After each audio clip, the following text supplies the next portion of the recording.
Hi, I'm Tony Fleming, and this is Fleming's Ultimate Garage. Hey everybody, thanks for joining us on today's video. Nice car, and kind of rare car too when you think about it. We're going to run down a list of options on this car. We're going to talk about matching numbers on this car.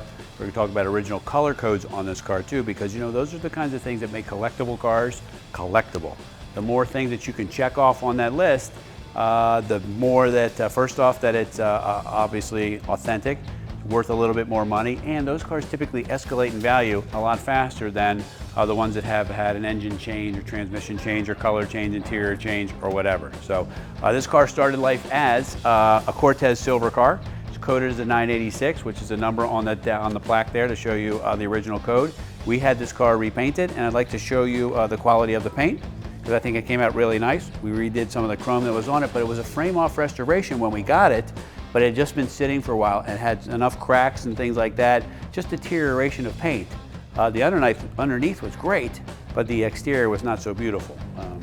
So here we go, we'll try to get you some pictures of that right there, so you can kind of see the reflection. Maybe it's a little clearer here, there you go. Sometimes you need a little more light. You want to be able to see those letters nice and clear, especially the videos or pictures that you're looking at from other cars. You guys are on the internet, bleary-eyed, looking at cars all day long. Make sure people are doing a video for you like we are right here. Make sure they're showing you the quality of paint. Make sure they have a receipt for good paint, receipt for mechanical work and things like that to get the cars ready. That's what you want to be getting when you're getting a car, okay? All right, so as we walk around for a little bit, come on over here. All right, for me, I'm a big Redline tire fan. I don't know why, I just love these things. I guess because like today's modern cars typically couldn't pull this off. But real metal caps, Redline tires. Really the only thing kind of incorrect on the car is these red lines here are radials. We expected somebody to drive this car. It's supposed to have belted tires on it. I do have the same tires and belted if you want them, and we can swap them out, but that's up to you because these drive so much better. But if you want it super authentic, because this car is fairly authentic, we might have to do that if you want to take it to shows and things like that. But I don't think you're going to get dinged much for people picking on you, because it drives 50% better with a set of radials on it, okay? Wheels are all painted nicely. We got a nice new stainless, emblems, trim, things like that. What I want to do is let's look under the hood for a minute, because we need to talk about the motivation of this car. We're talking about a 427 Corvette convertible.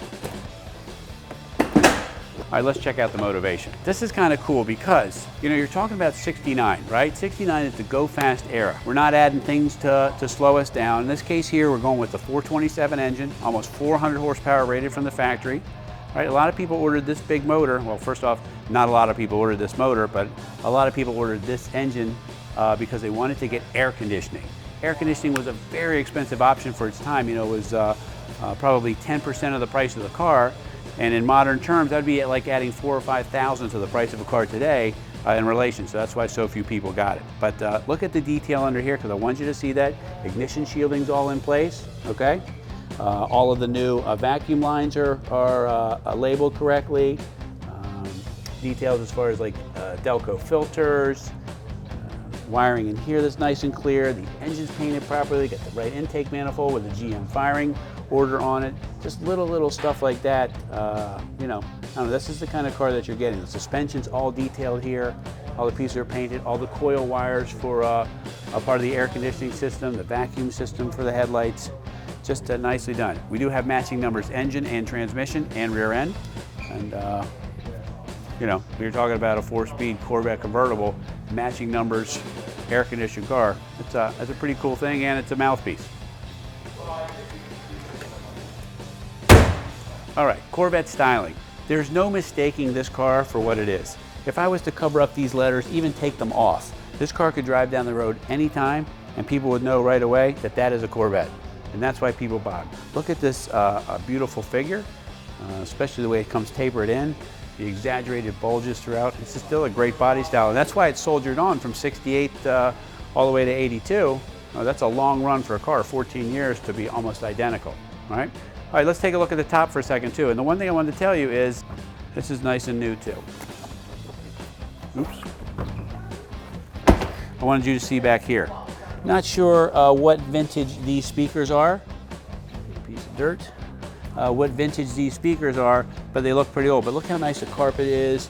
All the doors, the hinges are nice and shiny here for the compartments, all painted in here. The top is like new. Matter of fact, it is new. And I believe that this is a date-coated top too. It looks to be.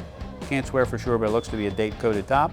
You know, this is one of those cars that looks so great with the top up too, because look how short the top is, and the rest of the body's kind of exposed. It just looks really great. They did a nice job with it too. Plus they're high-speed tops. This one stayed on at over 250 miles an hour, because I've driven this at 250 miles an hour. I just made all that up, but anyway, it still looks cool. All right, let's step inside for a second. Check this out. Okay, so, you know, the myth is that these are not cars for big men. Well, I'm 6'1", and there's plenty of room in here, tons of headroom, right? And it's got that great driving position. And I swear to you, I think that they built Corvettes, like they put a seat in and they put a guy, and then what they did was they built an entire car around them, because you just sit like perfect. Just like this, and you cruise. And you roll on through the 4-speed. This also has power windows, which is nice. Okay, it's got the air conditioning that we talked about earlier. It's got a full array of gauges there. Oil pressure, battery, water temperature, 7,000 RPM tach, 160 mile an hour speedometer. All the controls are nice in here. Everything's detailed nicely. Seats are great, carpets, dash, all that stuff is new. And it sounds really, really good. That big motor fits perfectly under the hood and sounds even better coming out the tailpipes. You know, in closing up the video on this car, we're talking about a real Cortez silver black bucket seat interior car. Factory 4-speed, matching numbers 427, factory air conditioning, power windows. The one thing we didn't talk about was 4-wheel disc brakes, standard on the car, independent rear with posi-traction on this car, detailed, red lines, ready to roll. Very, very cool piece. Anyway, if you're looking for a great collectible Corvette, surely to appreciate, this could be the one. Anyway, call us 301-816-1000 and we'll tell you all about it.